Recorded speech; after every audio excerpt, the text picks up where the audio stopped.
Hello, hi, welcome. Brittany here with Scarlett's House, where we are packed with positive energy, fun vibes, never letting that sparkle dull, and to keep on shining. So I had this vintage Valentine theme in my head that I wanted to do for this tumbler, and if you want to know how I did it and how we achieved this, you're in luck, because I'm about to show you exactly how it's done. Okay, go ahead and prep your tumbler by sanding it and rinsing it. We are starting out with a 30 ounce that I have from Hog. Yes, I am a Craft Haven or a Steel Magnolia girl, but I had this on hand, so use what you got, okay? And I'm going to go ahead and just prep this by painting it with Pop of Color chalk paint, and this color is blush. I think so, blush, right? Yes. And letting that dry completely. I did only need one coat for this. And then I'm going to go ahead and adhere my glitter with Adhesive Apothecary glitter glue and rub it all on there, slap it on, rub it on, get it on there quickly, because it does dry kind of quickly too, just kind of like Mod Podge does. So get it all on there as fast as you can. Don't take your sweet time. Doesn't need to be perfect. Just get it all coated. And then we're going to go ahead and place our glitter right on over it, just like you would do it if you're using the epoxy method. And I'm using just one color from PDB. Get Effed is what it's called. I'm not telling you to get Effed. That's what the glitter is called. It's called Get Effed. So go ahead and put that on there. And this is a chunky mix. It's like a multi-size mix. And once I get it all on there, I'm just going to go ahead and give her a little tappy tap and roll her up like a little baby burrito. This one's kind of a big size burrito because it is a 30 ouncer. And smooth it down to get that chunky down, laying flat, so that way it doesn't give me any big bits and bumps to sand down after I give it its first epoxy coat, which I am doing right now. First coat of epoxy is going on, and then we're going to go ahead and give her one nice smooth light sand for the next step.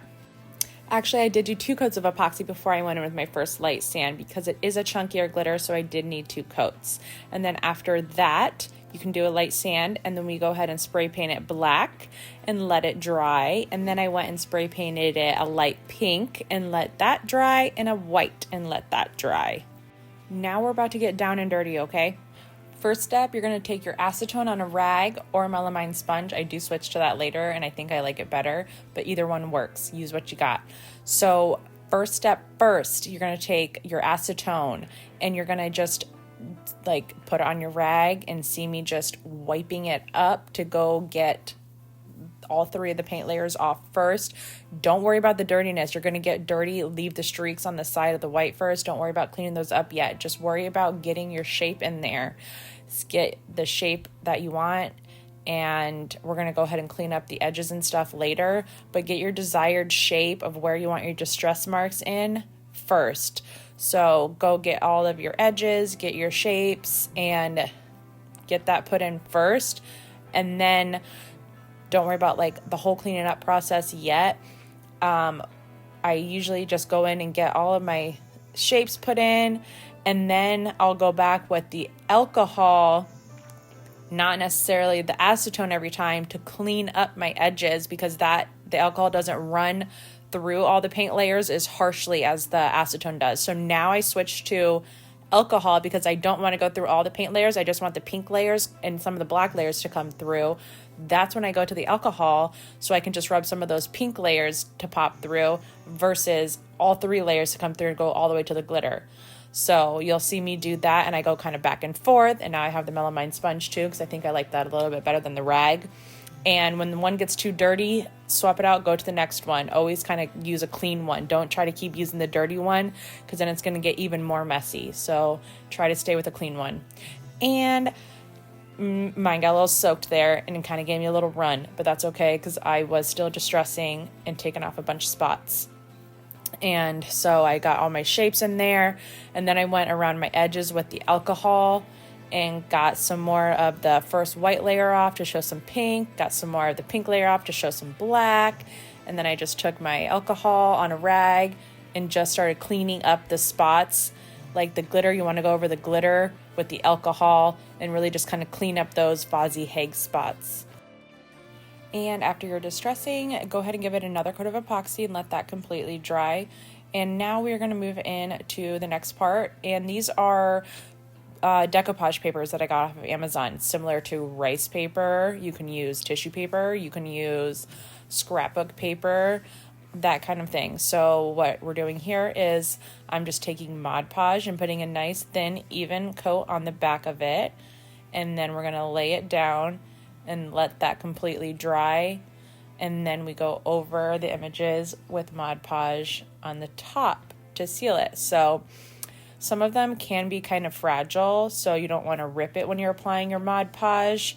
This paper that I got is a little bit thicker. It's kind of similar to like scrapbook paper, but some of them are thinner. So just be careful when you're applying the Mod Podge. You don't want to rip it, but you just do a nice thin even coat. But here's the papers that I got off of Amazon, and these are decoupage papers, but like I said, they feel very similar to like scrapbook paper.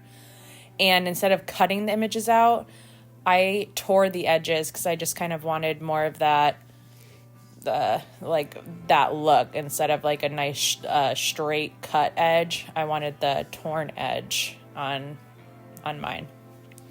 So you'll see me just tearing those edges, and then you'll see me go through and apply Mod Podge to the back of all of my images first and put those on the tumbler. And then I go through, once it's all dry, I go through and just put Mod Podge on the top of the images. I don't coat the whole entire cup with Mod Podge. I just coat on the top of the images and the edges.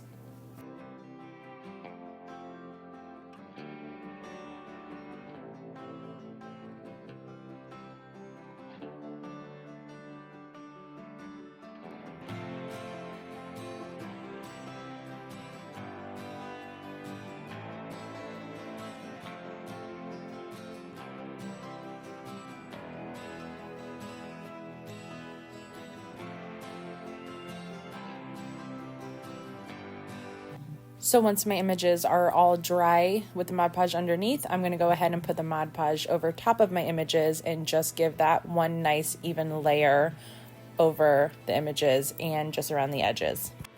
And once our Mod Podge is completely dry, go ahead and coat your tumbler with an even layer of epoxy, and do not sand it or anything yet. And we're going to go ahead and move into the inks. So we're not going to sand our cup before we move into the ink layer, because I don't want the inks to like fall into any of those dips or cracks from any of the sanded surface. So we're just going to epoxy our cup, and once it's dry, move right into the inks. And I'm using like a dry erase sponge here. Not dry erase, what are those called? The melamine sponges. Like, what is it called? Mr. Clean Magic Eraser? I think that's what they're called. But anyways, I'm using those, and I just kind of cut them up into little pieces and then just cut around the edges so they're not really harsh edges. And I'm just going around all of the edges of my images and just dabbing on the colored inks first. I'm not worried about the texture or worried about how it's looking yet. Just getting your inks on where you want them. Get the color and the inks on around the edges of where you want them to be. And then we'll go in and really form out more of a shape and get more of a veining technique in there. So then you'll see me, I will switch to a paintbrush and just some plain rubbing alcohol. And I will just use clean alcohol. So you're going to want to clean off your brush, because you don't want it to keep getting too dirty. So wipe the brush and keep using clean alcohol, and you'll see me start to just kind of blend it in. So what alcohol does is it'll like take away the alcohol inks. It'll also make them kind of run and get that veining look. And I'm just kind of dabbing it right now to kind of get that like mushed, like I don't know, textured look there, because I want some of that to kind of blend down into some of that white distressed look there. And then also I take the tip of my paintbrush with the alcohol on it, and I kind of just push the alcohol, you'll see me doing here, into the spots that I already have on to kind of create that thicker vein line look. So I'm just taking the tip of my brush with the alcohol on it and just pushing the ink where I want them to go to kind of form that veining line. So make sure you keep dipping your brush into clean alcohol, because it can get dirty, and if you do take too much away as you're doing this, it's fine. Just let it dry and then go back in and put some more ink down and do it again. So just keep playing with it until you find a little technique or texture that you're liking, and just keep messing with it and keep playing with it. I did this until I kind of found what I thought was working, and I ended up liking the texture and the technique that I was doing. So at first, like, I was using the sponges and I was kind of putting it all around the edges, and I didn't really like what I was getting from that. And so I switched to the paintbrush, and then found out that me just taking some alcohol on the tip of the paintbrush and just kind of pushing and going along my edges, and it really started forming that thicker veined look. And that's what I was going for. So that's what I started doing, and it was working. And I was going from the outside, and then you see me tilt my cup and I go back in from the inside, and it really just, the alcohol draining off the tip of the paintbrush just helped push the ink that was already on the cup just into that nice veiny line. And then you'll see me, I keep going down and I keep blowing on the cup to kind of stop it from running even more. But if you do have some that the alcohol, you just have too much on the brush or it runs too much, it's fine, because just take your alcohol and clean it up some more. More comes off, just go put more alcohol back on and repeat the process. So you can really just play with it, add some, take some away, put more on, and then you'll see me with underneath where I'm trying to get more of that textured, like muted look. I just put some alcohol ink on, rub some alcohol in it, and then I do take the sponge and kind of pat it on there to get more of that, I don't know, foggy, like colored look. And I don't know, just keep playing with the sponge, keep playing with the brush, keep playing with the alcohol, and just find what is working for you and just keep playing with it. So this is a messy process. It is a smelly process. I was getting high during this process by the inks. I mean, not really high, okay? I was definitely just a lot of fumes going on here, so you might want to just put on a mask or something. But you'll see me just going around, just playing with these lines and these textures and the rubbing alcohol. And I go through and I kind of just like pull some of the alcohol out on parts and make some more just different textured. And I was just seeing what I liked and kept what I liked and kept messing with what I didn't like.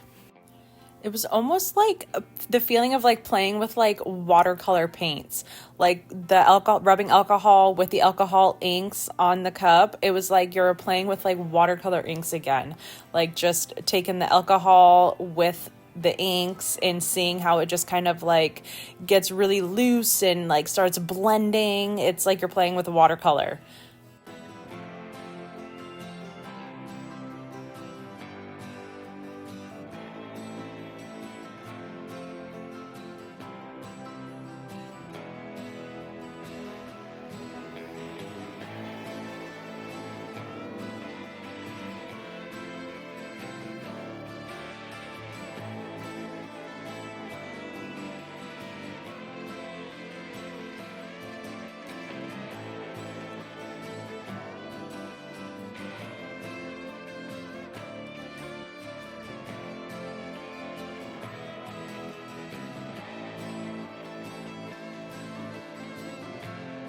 And you can also try with blending, you can also try just using one color and taking just another ink color and blending it in with that way instead of just using alcohol. So you can take your paintbrush and just dipping it into a different alcohol ink color and blending it in with the other color that way instead of the alcohol. So just play around with it and see what you like and really just see what works for you. And then after the alcohol inks were all completely dry, I did go in with my quick coat and sealed it with quick coat that way, so I didn't have any blending or whatever when I put on my epoxy. And then I put on my last epoxy coat, and this is how she turned out, and I was pretty satisfied with it. I thought my vision of my vintage Valentine came out pretty well. It's pretty cool. I think I really like it. And now my husband's asking for a guy version with like a world map on it or something and no glitter. So we'll see what I come up with next. I will see you next time. Thank you for watching.